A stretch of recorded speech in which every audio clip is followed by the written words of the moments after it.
것을 지금 꺼려 한다는 거예요. 예, 그런 예. 저희까지 표를 지금 깎아먹는다 뭐 이런 얘기를 그런 하고 있잖아요, 지경에까지 지금. 놓여 있거든요. 예. 심지어 그래서 이제 보수 언론에서도 한동훈 아이돌이냐, 아이돌 스타냐, 왜 지금 이 중차장 국면에서 이것만 하고 다니냐 이렇게 비판 나왔잖아요. 그렇죠. 보도에서. 자체적으로도 나오고 지금 민주당에서는 한동훈이 고맙다, 땡큐다, 저 지금 그러고 있지 않습니까? 안녕하십니까. 안녕하십니까. 배상익 기자입니다. 예, 전용산 기자입니다. 네, 이준희 기자입니다. 자, 오늘은 저 선거 판세가 이번 총선 판세가 어떻게 되는지 그거 좀 한번 물어보고요.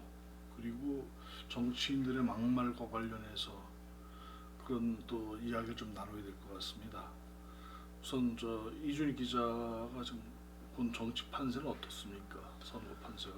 네, 지난주에 이제 22대 총선 후보 등록을 마무리 지었잖아요. 이제 선거운동 기간 본격적인 선거운동에 돌입을 했는데 초반과 중반 사실 이제 뭐 본격적인 선거지만 흐름이 상당히 많이 달라졌다고 볼 수 있잖아요. 대표적인 게 조국 혁신당의 돌풍이 이 정도까지 될 것이라고는 초기에 그렇게 예측을 못했는데 지금 사실상 조국 혁신당의 존재가 이번 총선 22대 총선의 특징을 거의 판가름하는 그런 아주 결정적인 요인으로 작용하고 있잖아요.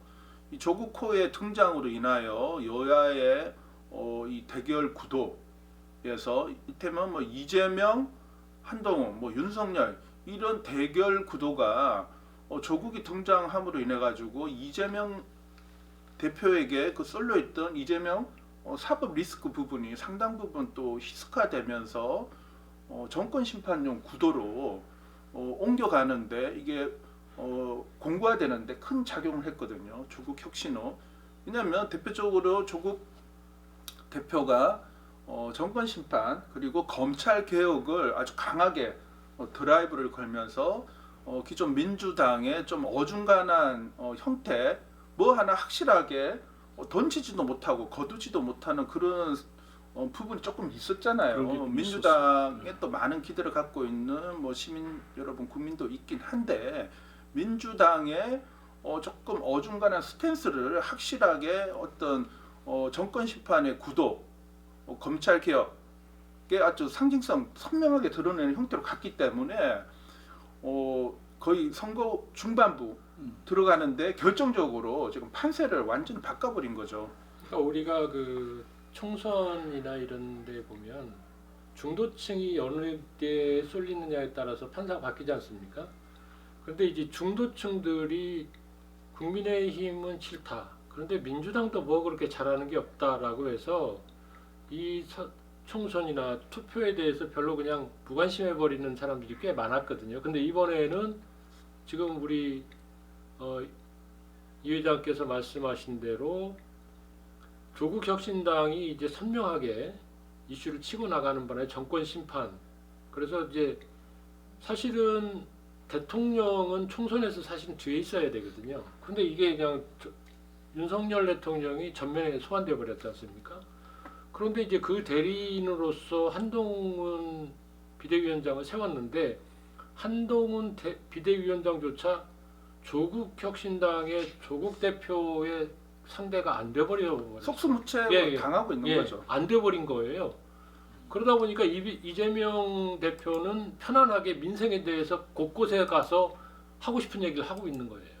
그러다 보니까 이번에 이 중도층에서 야 그러면 지민비조라는 얘기가 있잖아요. 그래서 지역구는 민주당. 그다음에 비례는 조국 혁신당.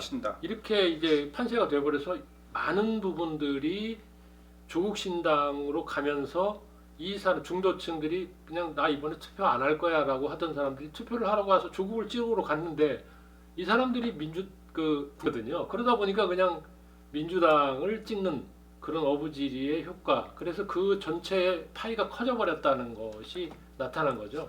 반면에 국민의힘 스탠스를 보면은 한동훈 그 법무장관을 비대위원장에 이렇게 차출해서 앉히면서 초기에는 아주 큰 바람을 불러일으켰잖아요. 그렇죠. 예. 또 바람이- 자기 대권 주자로서 유력한 대권 주자로서도 큰 스포트라이트를 받았는데 이 효과가 불과 몇 달 가지를 못했어요. 지금 완전히 지금 지역구에서는 뭐 한동훈 뭐 위원장, 비대위원장 올 필요 없을 정도까지 뭐 그런 말들이 나오고 있는 상태고, 그리고 지난 주말만 하더라도 주말 유세에 한동훈 비대위원장의 얼굴을 드러내지 못했어요. 이번에 지금 이제 주말 유세를 아예 다 취소를 했죠.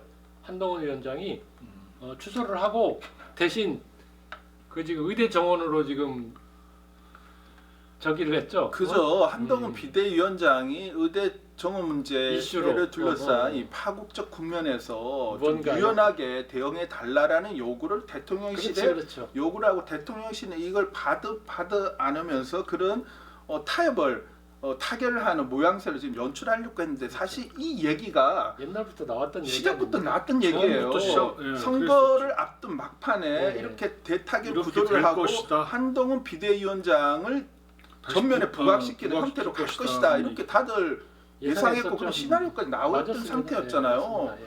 그 사실 지금 그렇게 됐잖아요. 예. 그죠? 그러니까 그것도 빛이 발해버린 거예요. 네. 실제적으로. 별로 효과가 없어요. 예, 효과가 지금 없죠.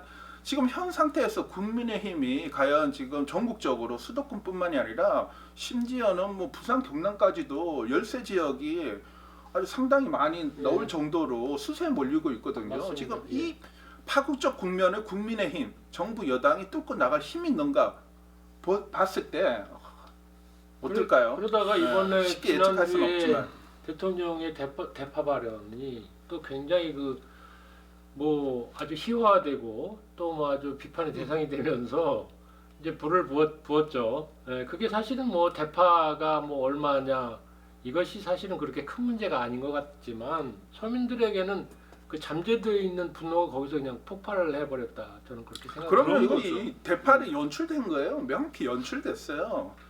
뭐 저기 평소에 한 4,000원 정도, 3,000원 하던 대파를 뭐 정부 지원금에다가 농협 자체 지원금, 또 그날 특별 할인금 뭐 이것저것 다 갖다 붙여가지고 875원을 만들었잖아요. 그렇죠. 이게 연출된 거죠. 말이 연출된 되는 겁니까 이게? 대통령을 썩인 거죠 그들이. 그리고 아까 언급하셨던 대로 한동훈 비대위원장을 이제 간판으로 내세웠지 않습니까? 그런데 그것이 스포트라이트를 받기는 했습니다. 그런데 그 스포트라이트 자체가 그게 다 각본 아닙니까?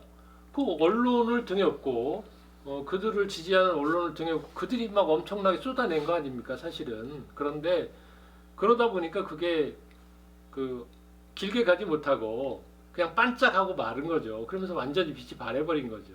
그러니까 지금 사실은 민주당은 뭐 이재명 대표를 비롯해서 3인 체제가 전국을 돌아다니면서 지금 민생과 관련돼서 이슈를 쏟아내면서 민생을 어떻게 하겠다, 국민들의 삶을 개선하겠다 하면서 쏟아내는데 지금 그쵸, 한동훈 혼자 지금 뛰어다니는데 그것조차도 지금 브레이크 걸린 거죠. 지금 이재명, 이해찬, 김부겸 이 맞습니다. 삼각편대가 전국을 누비고 있잖아요. 누비고 있죠. 반면에 예. 국민의힘 보면은 뭐 한동훈 비대위원장 외에 원톱이잖아요. 없어요. 원톱. 그리고 네, 원톱이잖아요. 심지어는 열세 지역에서는 한 비대위원장을 오는 것을 지금 꺼려한다는 거예요. 예, 그런 예. 저희까지 표를 지금 깎아먹는다 뭐 이런 얘기를 그런 하고 지경에까지 있잖아요, 놓여 지금. 있거든요.